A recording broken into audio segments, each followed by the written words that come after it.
Stargirl. I turned to the senior slouching behind me. Stargirl, I said. What kind of name is that? That's it. Stargirl Caraway. She said it in homeroom. Stargirl? Yeah. And then I saw her at lunch. She wore an off-white dress so long it covered her shoes. It had ruffles around the neck and cuffs and looked like it could have been her great-grandmother's wedding gown. Her hair was the color of sand. It fell to her shoulders.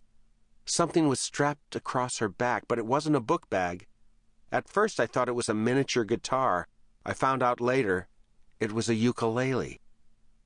She did not carry a lunch tray. She did carry a large canvas bag with a life-size sunflower painted on it.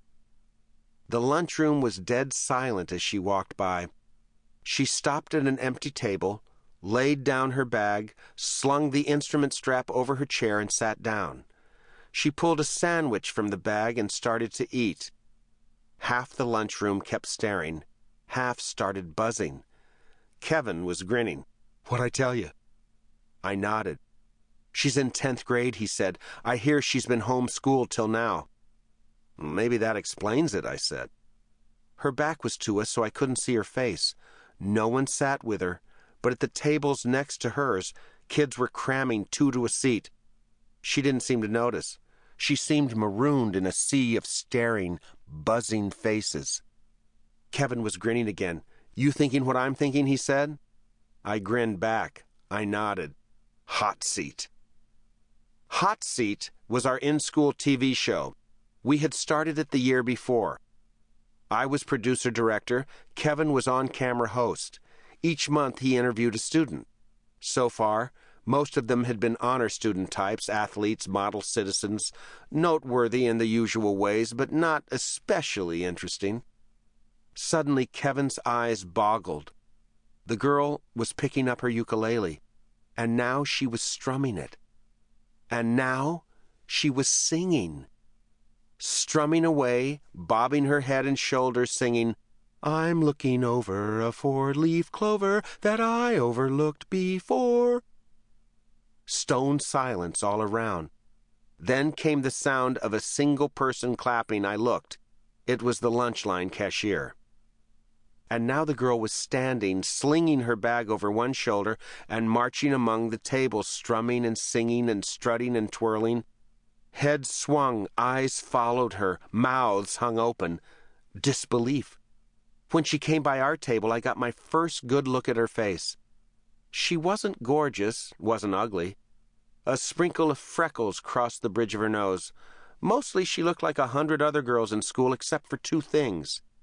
She wore no makeup, and her eyes were the biggest I had ever seen, like deer's eyes caught in headlights.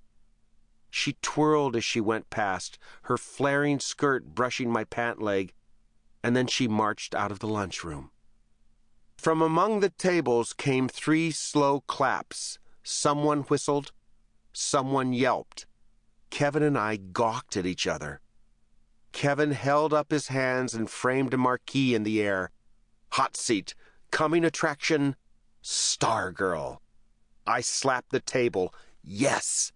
We slammed hands. 2. When we got to school the next day, Hillary Kimball was holding court at the door. "She's not real," Hillary said. She was sneering. "She's an actress. It's a scam."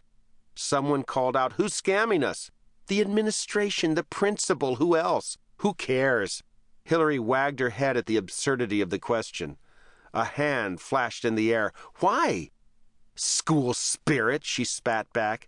"They think this place was too dead last year. They think if they plant some nutcase in with the students, like they plant narcs in schools," someone else shouted. Hillary glared at the speaker, then continued, "Some nutcase who stirs things up, then maybe all the little students will go to a game once in a while or join a club."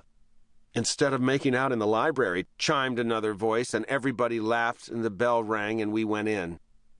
Hillary Kimball's theory spread throughout the school and was widely accepted. "You think Hillary's right?" Kevin asked me. "Stargirl's a plant?" I snickered. "Listen to yourself." He spread his arms. "What?"